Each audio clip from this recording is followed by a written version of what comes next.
Welcome to the Drew Yari Show.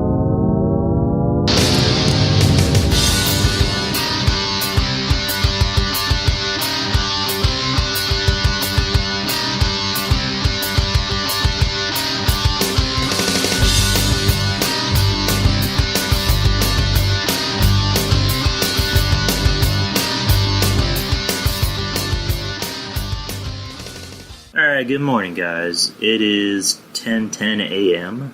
It is Wednesday, October 10th. Welcome to the show, and you already know who I am, the host. I'm Drew. Yeah, usually I record on Tuesdays, but yes, usually I record on Tuesdays and I release the show like around midnight-ish, but yesterday I just wasn't feeling it.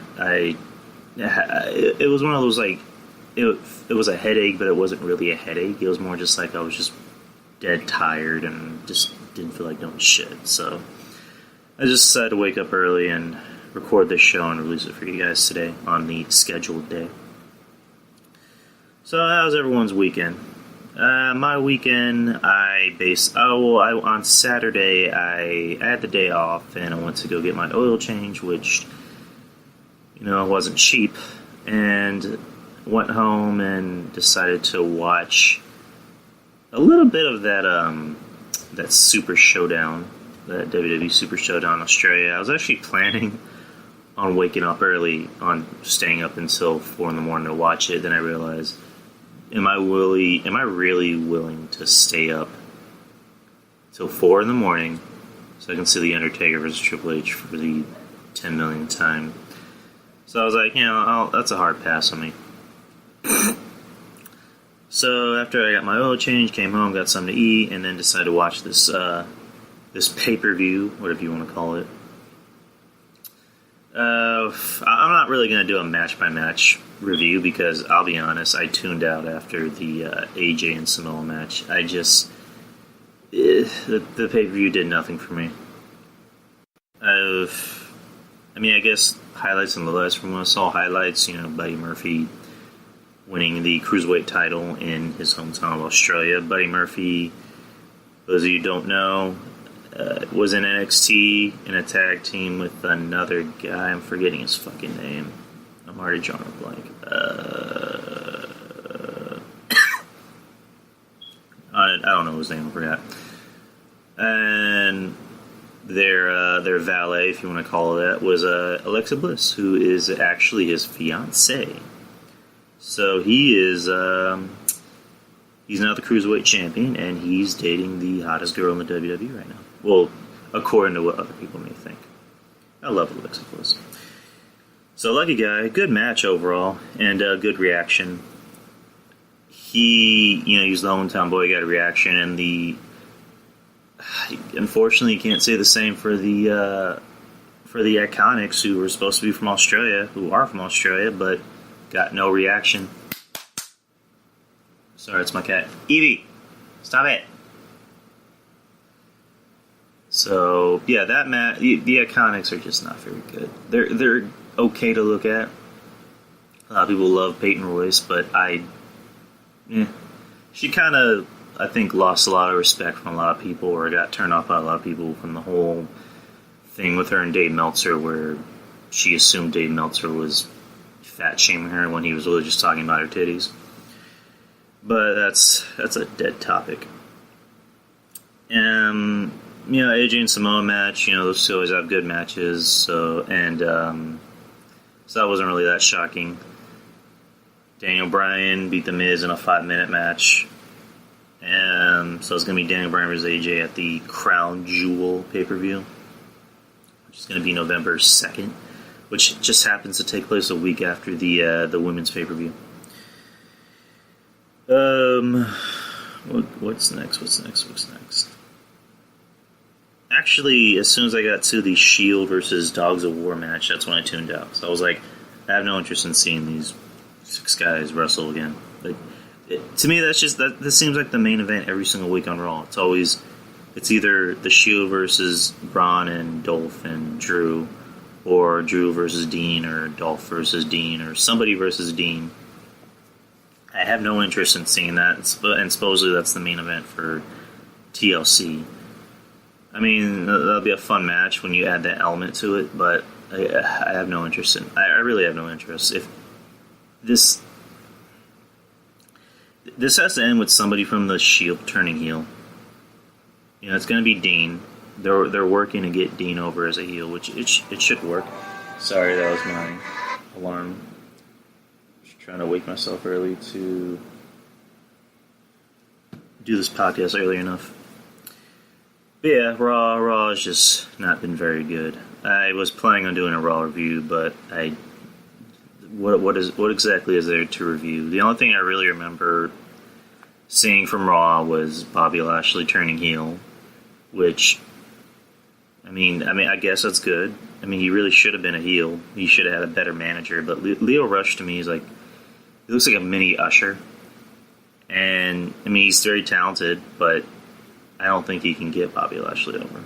The crowd does not give two shits about Bobby Lashley. If they hate Roman Reigns, then they're not going to care about Bobby Lashley. And that fucking laugh that Leo Rush does is just annoying as shit. Ugh. And but it's weird. You turn heel against another heel, Kevin Owens, who, I mean, again, he's a crowd favorite, but it's odd. You would have thought he'd turn heel against an actual babyface, but you know, shit's different. And supposedly Kevin Owens actually legit got hurt. I will pull that up right now. He had a knee injury in that match, or I think he might have been working with an injury. On Ringside News.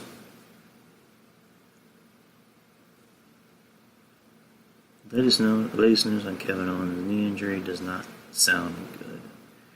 Kevin Owens got injured last night with a knee injury. What the fuck? I don't care about your fucking trending music.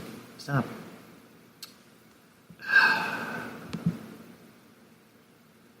Something I hate about these sites is they like to fucking show these fucking pop-up ads for shit I don't care about. Kevin Owens got hurt last night with a knee injury. Well, that knee injury is real. It is real. He's having a scope done on his knee. Don't know how long he'll be out, but it is real. He needs much needed time off here. Of course, Kevin Owens will come back as a babyface repackaged, but he definitely has a knee injury.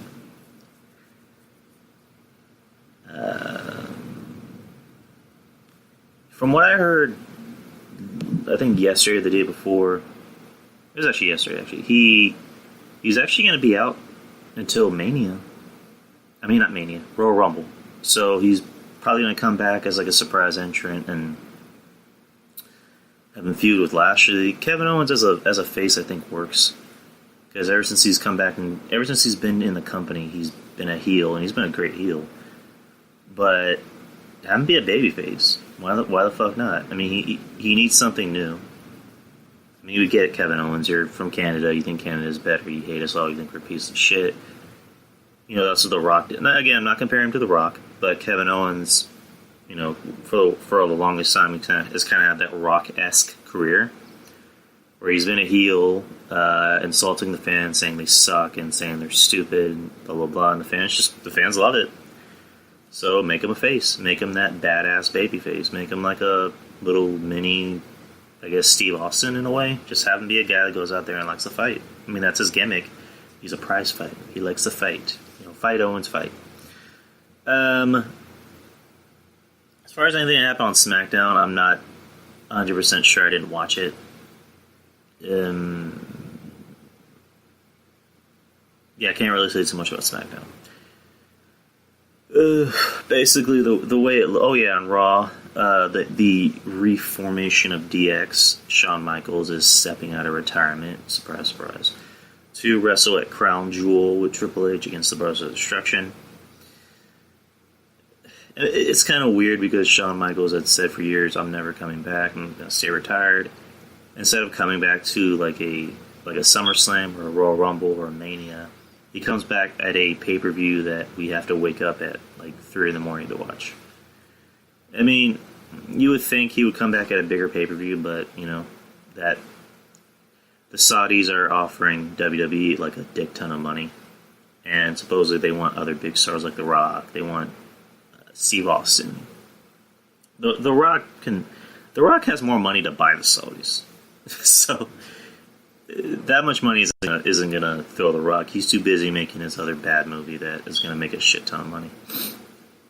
He's actually doing something for Netflix. Actually, that was the big announcement on his Twitter that it was gonna be legendary. So, yeah, good for The Rock. The Rock has taken over every other studio. Now he's gonna tackle Netflix. Awesome. As far as WWE news, I mean, that's really about it. I mean, I guess we can, we don't really have to talk about the Paige stuff. Paige did an interview on Lillian Garcia's podcast where she basically put the blame on the Riot Squad, the Riot Squad for the whole incident with Liv Morgan and Brie Bella. Of course, she was going to protect Brie Bella. She was never going to go after her best friends. Let me just pull this up here. I could pull up the audio. I should have had that prepared on my notes, but it kind of got me angry. That of course she's gonna go. Ugh, she looks fucking terrible. I guess. Okay. Come on. I don't want to see all that shit. Alright, she put, the thing that I don't like about it is that the fact that her teammates brought her back in the ring to do a suplex whenever I knew she was knocked out. That's the thing that I don't like. It's just like, don't come back in for the suplex. You know you're hurt. We have concussion meetings all the time. Take care of yourself, but also your tag partners. As much as I love them, they're very sweet girls. They know she got knocked out. You don't let her back in the ring again. That's what Sasha did with me. As soon as she knew something was messed up, she was like, I'm not continuing the match.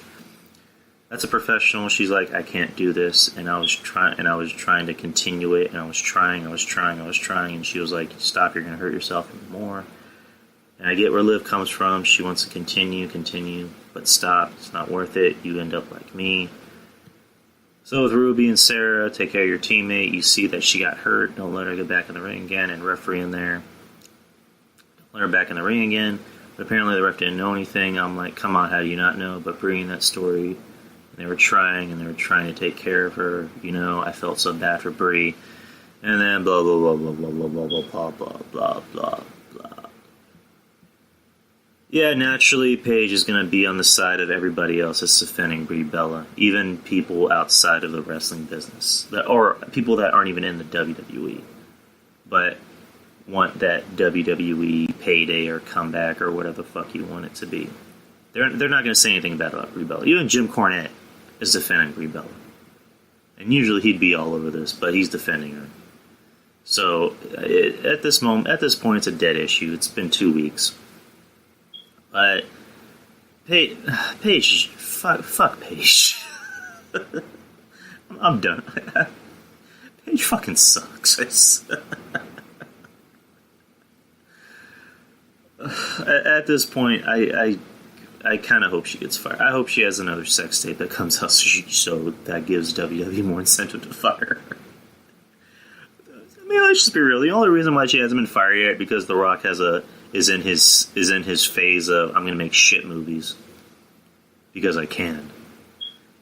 He's still attached to this Fighting with My Family movie that's based off of Paige's life. For why, I don't know. I mean, Rock, just walk away from it, please. Please walk away from it while you can. But yeah, it's a dead issue. I've already said my piece about it. Brie needs to not be in the business. Actually, you know what? I do remember something that happened on Raw last night. Or the other night. I gotta look this up. Because I watched a little bit of it, but I didn't actually get to watch the whole thing. Okay, to set it up, Brie Bella, they had another match against the Riot Squad. And this was before the whole heel turn on Nikki Bella against Ronda Rousey. Hold on. I'm going to look it up real quick, and I'm going to set it up.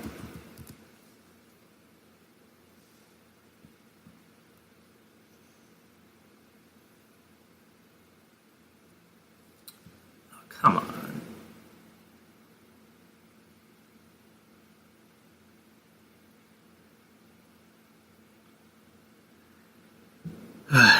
Is this it? Come on.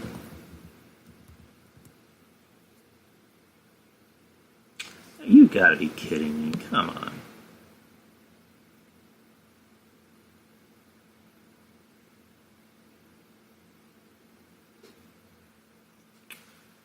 Bro, what the fuck?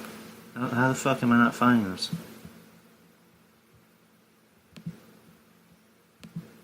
Yeah, I'm sorry, guys. Should have been better prepared for this. I'm usually on top of things.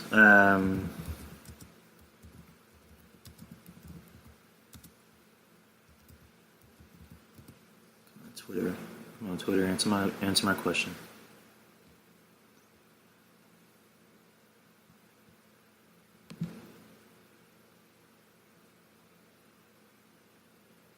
You suck. Come on.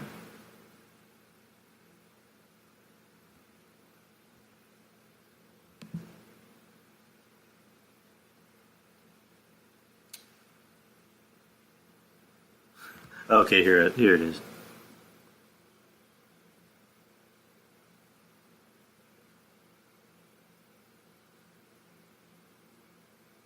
Okay, this is supposed to be a Snapmare by Sarah Logan on Brie Bella. I'm trying to watch it. I'm trying to like really pay attention to get what's going on. She puts her in her Snapmare and Brie can't even fucking get to the floor right. And she's basically looking at the referee like, what do I do? And then Sarah Logan, of all people, has to like really work hard to get this over. And I don't got anything against Sarah Logan, but I mean, for the longest time, people always said Sarah Logan is not very good, and you know, I mean, they have a point, but I gotta see this again. Hold on.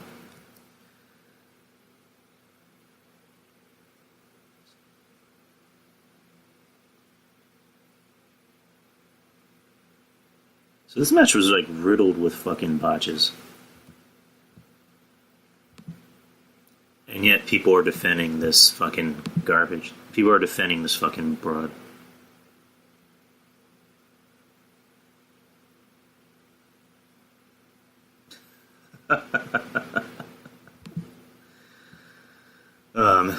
I'm kind of done with this topic. I don't want to really talk about it anymore. It basically it's just baffling that why anyone is defending her. I'll never know. If it was a guy, they would immediately be on him. But if it's someone who's not as protected as them, but again, I'm done. I'm done with it, guys. Yeah, moving on from WWE news, and we're going on to entertainment news. The big news that came out yesterday was that James Gunn, who, as anyone knows, was fired from Disney/Marvel Studios for old controversial tweets that had been compiled by alt-right journalists, and it's not Disney. He was fired from doing Guardians of the Galaxy 3, even though he had already written the script. And then supposedly they're saying that, you know, Disney will still use the script. He was fired from them, and this was in July. This is about 3 months later. And he is hired by Warner Brothers and DC to write and possibly direct the next installment of the Suicide Squad. Which, that will be freaking huge. Originally, the director was supposed to be Gavin O'Connor, but he's now engaged in directing Ben Affleck in a film called Torrance. So now, James Gunn is attached to the film, which, to me, I mean, that's kind of like deja vu for him, because when you look at Guardians of the Galaxy, and Suicide Squad, they kind of mirror each other, where it's about a group of misfits that aren't supposed to be anything, but they become something. Guardians of the Galaxy was a much, much, much, much better film. For whatever reason, I'll never know why, people defend Suicide Squad. And supposedly the cut is supposed to be better, and from what I heard, it only has like just 2 minutes of Joker scenes in it, and that's about it. Speaking of Suicide Squad, if you're a fan of comic book films or anything nerd related, head on over to the Arc Attack podcast. Those guys actually did cover they did a Suicide Squad episode that just dropped a few days ago. I listened to it. It was pretty fun. It was a good episode, good show. You'll love them. I'll make sure to leave the link for them in the description box. So anyways, back to news. If James Gunn, that was kind of the fear. Well, that was kind of the fear that I thought Disney would fear, was that DC was thinking about potentially snatching him, and having him direct one of their movies, because the DC universe kind of needs that. They need a good director. They need a good script. They need better storytelling. James Gunn is the right guy for that, and especially given Suicide Squad. James Gunn has the whole punk rock, I'm against society type of personality that will work for him. Now, if Jared Leto is in the movie, that will be kind of awkward, because James Gunn did make some tweets which I think kind of led to him potentially being fired, where he talked about how Jared Leto's kind of a pedophile. And come on. No, you're not going outside. Yeah, my cat wants to go outside. But yeah, he made those comments about Jared Leto possibly being a pedophile, or going after young girls at a show, blah blah blah blah. I don't see Jared Leto being in the next movie, because that kind of goes to our next piece of news. We'll save that for a bit. But Jared Leto. He was supposed to do a Joker movie, but I think they turned that into a Joker and Harley Quinn movie. And let's go to our next piece of news. Jared Leto as Morbius the Living Vampire. And what the fuck? The screen decided to freeze. Are you fucking kidding me? This fucking internet, I swear.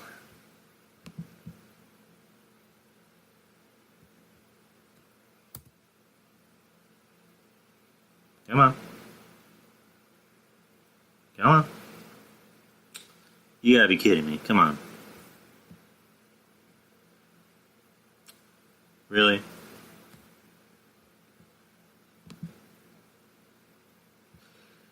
Yeah, Chrome has decided to just take a giant fucking dump during this show, and now I can't fucking refresh any pages. Come on. Fucking suck.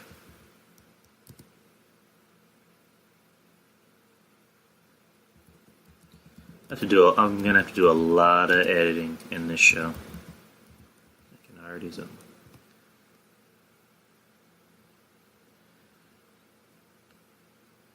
Okay, here we go. I just want to screen rant in the beginning.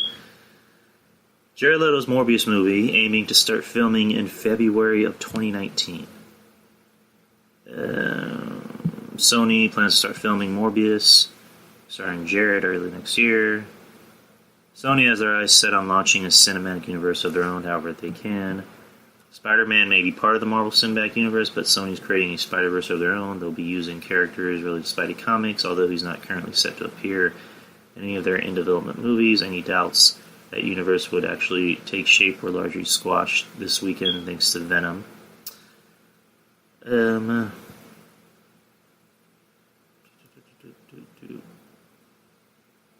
yeah, there's that. Morbius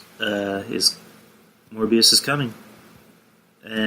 My whole take on Morbius, I just remember him from the Spider-Man show, or Spider-Man the Animated Series from the 90s. Michael Morbius is a He's supposed to be like a scientist or a lab guy, and he decides to use some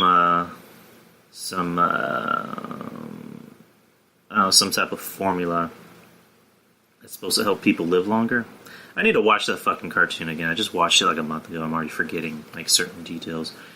He becomes Morbius, and he actually sucks out people's life force instead of their blood. So it's an interesting character. They only really feature him once, so it'd be interesting to see him in a movie.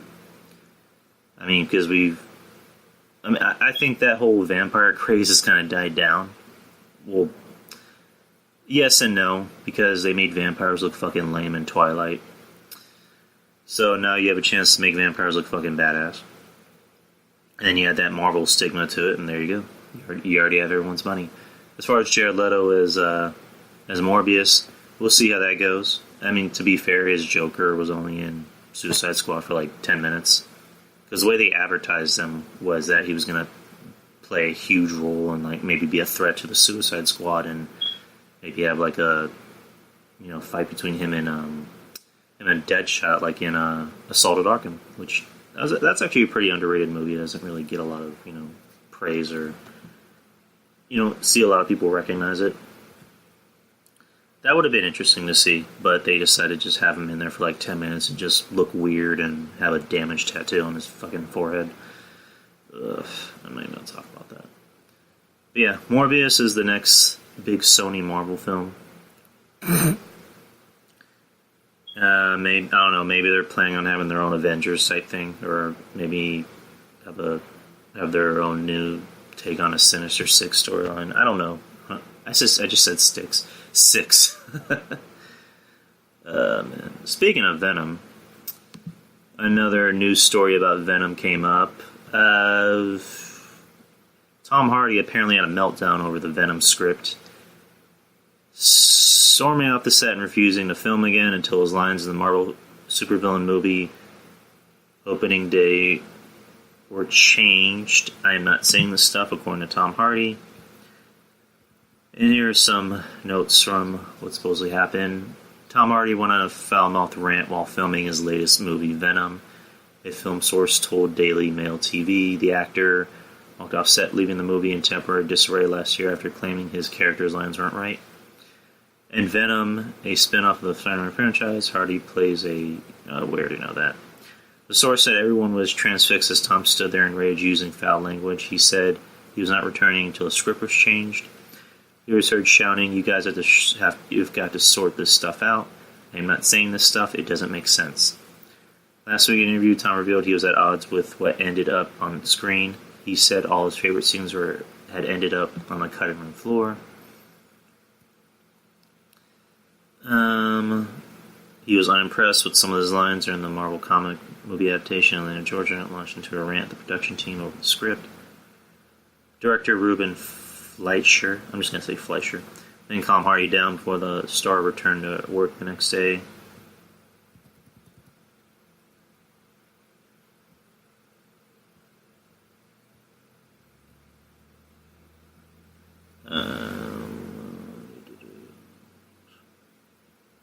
Passionate star urged the writing team to go back to work on the script before returning to his trailer.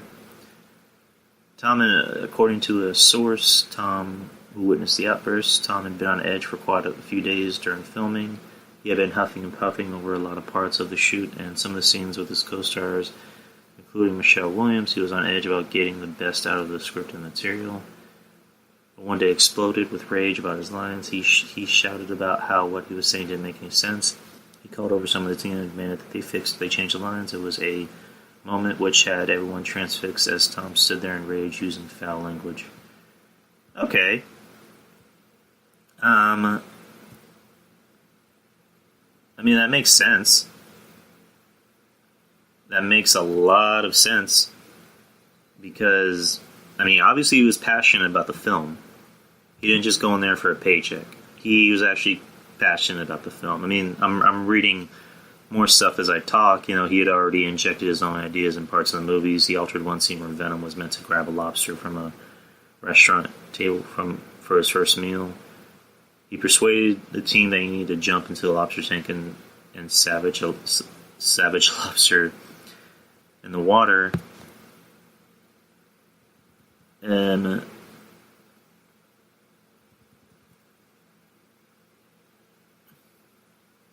Matthew really it was for the sloppy one, except he really loved it.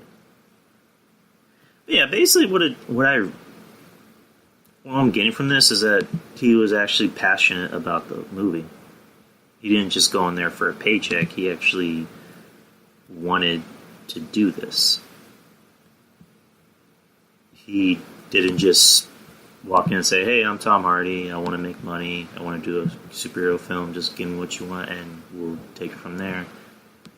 He actually wanted to do this movie, and he sensed that the script was fucking garbage and wanted to make changes to it and add shit to it. And in the end, he didn't get all what he wanted because supposedly his 30 or 40 minutes of his favorite shit was not in the movie. I'm gonna let this fucking cat out before it drives me crazy. Hold on. Why the fuck do you always want to go outside? Shut the fuck up. Go.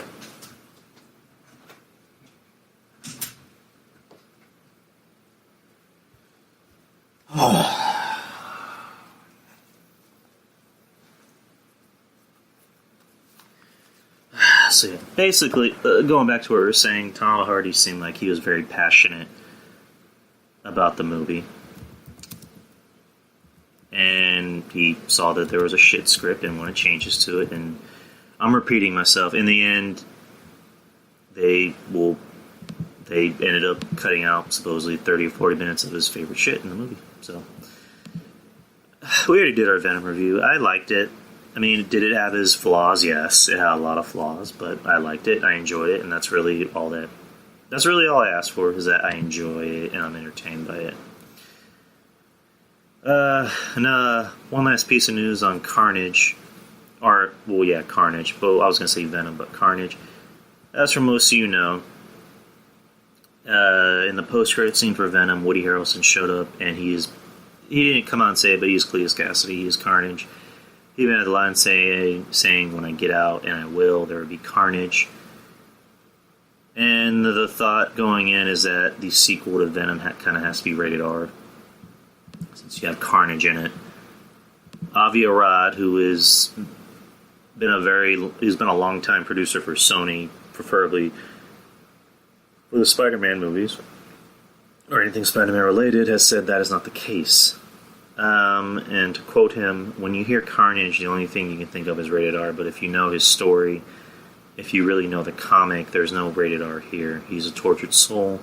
It's not about what he does, because we never have to show the knife going from here to there and the blood pouring. What you have to show is what is the motivation. Was he born like that? Or is he someone we should feel for, because if he's succeeding in making a villain someone can feel for, jackpot." No, I don't want to feel for Carnage. Carnage is a fucking nutjob. He's fucking crazy. Carnage has literally pulled people's heads off, and there was a comic where he's on a plane, and I'm forgetting which one it was. He rips a guy's head off. He rips a guy's head off, and pretty much uses it to. He pretty much bowls it down, the aisle in the plane, and you just hear. A character like Carnage used to be rated R. Joker can get away with being rated R, because especially if you're going for that hard R, because Joker's a Joker. You can do shit with the Joker, like in The Dark Knight, for example. If you can show him putting a pencil through a guy's head and make it PG-13, you've done your job. But Carnage is fucking nuts. Carnage can literally turn himself into a building. He's larger than life. So, I don't know how you can make a rated R movie with Carnage. I just don't. I mean, from what it sounds like, that's what they want to do. And they want to try and make him more sympathetic, which, no, you don't make Carnage sympathetic. I don't want to sympathize with Carnage. He's a fucking nutjob. He's crazy. He's a serial killing psychopath that pushed his grandmother down the stairs and he set his orphanage on fire. He is a fucking nutjob. Casting Woody Harrelson, that's like picture perfect casting. But I don't know. The way it looks, Sony will go in the PG-13 route because they want to play nice with Marvel and do crossovers with them, which supposedly is the news as to why they wanna make this the way it is. Oh well. What else are we going to talk about for today? Seems like a very slow news week. What else are we going to talk about? I guess that's about it as far as like news goes. We can switch to the entertainment side of things, or not the entertainment side of things, the sports side of things. For any Spurs fans out there, I'm a Spurs fan. DeJounte Murray, who was going to be huge. I was so sure this was going to be his year. Maybe not an all-star, but I'm pretty sure this is going to be his breakout year. You know, with Tony Parker leaving the team, Monty retiring, he was going to be the guy. He was going to be the anchor, the defensive anchor, the quarterback of the team. He suffered an ACL injury on, I believe it was Sunday. It was Friday. Let me look it up.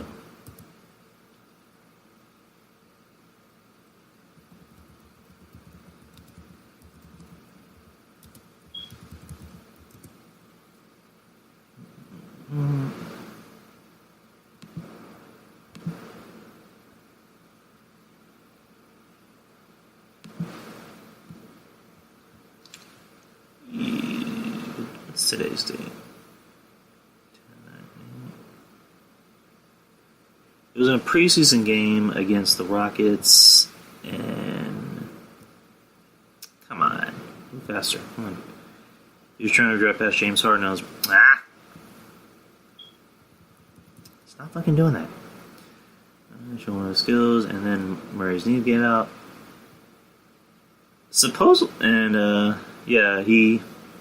The prognosis on Monday is that he tore his ACL. The team hasn't revealed when Murray will have surgery, nor it has determined a timetable for his return, but ACL reconstruction rehabilitation is a process that typically takes around a full year. Just carry on, Spurs' Greg Popovich said. He's going to be out, devastating injury for him and for the team, but life goes on. Everybody will pick up and do the best job we can to carry forward without him. Last year, he averaged 8 points, 5.5 rebounds, and 2.5 assists a game last season. I assume he misses this season, Greg Popovich said. That just sucks. I mean, going into the season, everybody was already counting the team out. They were already saying they're not going to make the playoffs, which that's just... I don't know how they could say that. A few days before this, Lonnie Walker got hurt. He's more than likely going to be out. He'll be out for I think a month and a half, tops. And now this happens. This sucks for us because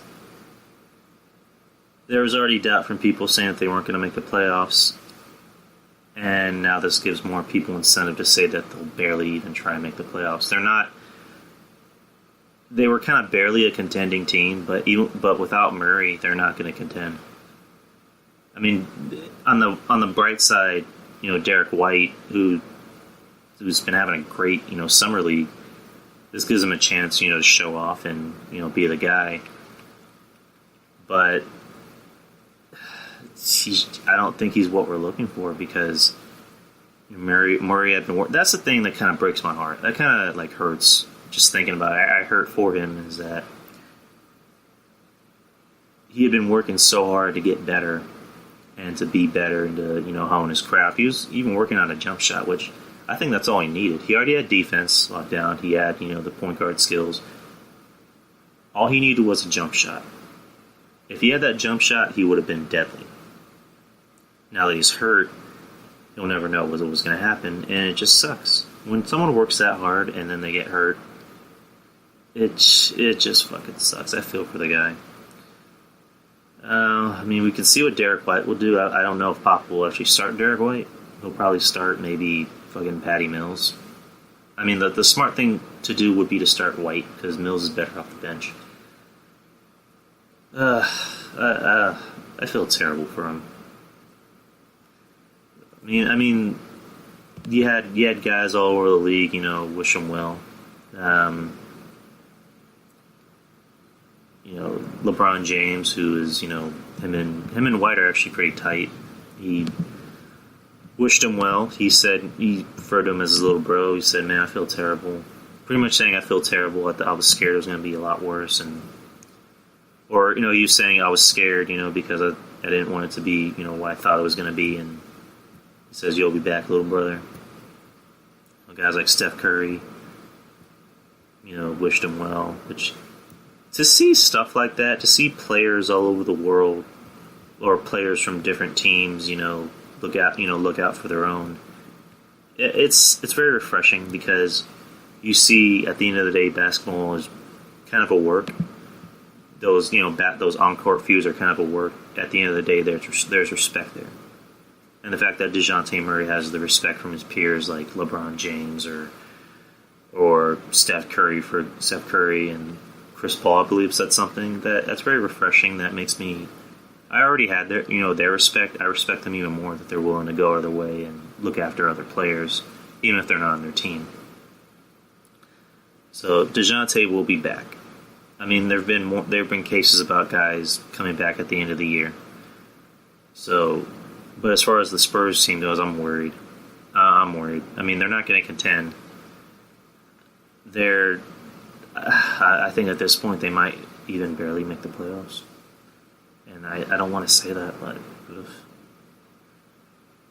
I was liking how things were going to go this year for DeJounte and for the team, but now that DeJounte's gone, what the fuck are they going to do? They're missing that defensive presence with DeJounte. Derek White is a really good scorer, but he's not a good defense player. He's not very good on defense. The season starts next week. For the Spurs, it starts the 17th against Minnesota. So we'll see how that goes. We'll see how they work out. Minnesota is going through their whole drama with Jimmy Butler, but that's kind of a dead issue. Alright, man, that was kind of a very short show today. Very slow news week. I really don't like doing short shows. But yeah, like I said, very short news week. Our Venom review's up if you want to listen to that. If you haven't seen it, don't listen to it. But if you have seen it, listen to it, give it a listen. Like I said, listen to Architect Podcast. Their shit's pretty good. If you're a fan of, the nerdy stuff, listen to them. Or listen to me, I cover nerdy shit too.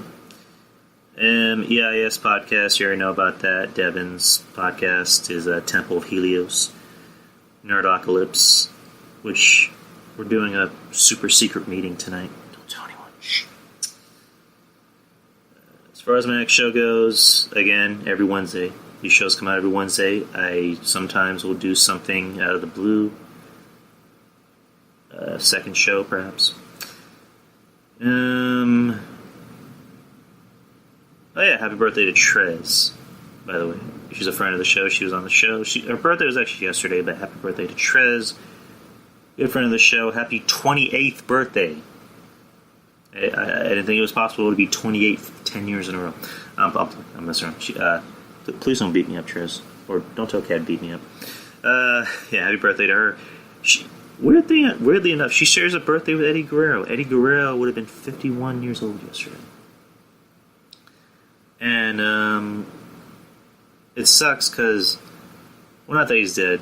Well, I mean, it sucks that he's dead. But I tried sharing a video on Instagram and Facebook, and WWE actually fucking blocked my video. And it's like, well, I'm not trying to sell the fucking video or make money. I'm just sharing it. And they're like, nope, can't sell it. It's our property. It's like, motherfucker, fuck you. Whatever. Anyways, that's another story for another time. But yeah, that's pretty much everything I have to talk about today. As soon as I'm done editing and uploading the show, it'll be on Spreaker. And it should be on everything else like iHeartRadio and Spotify and Google Play later on in the day.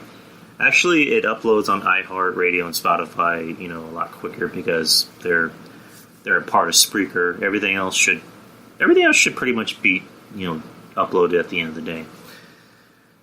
So anyways, if I'm doing another show this week, I'll let you guys know. Other than that, you know where to catch me, Spreaker every Wednesday. Anywhere else to listen to podcasts, like Google Play, iTunes, Spotify, Podbean, Castbox, Stitcher, iHeartRadio. I upload my shit to YouTube.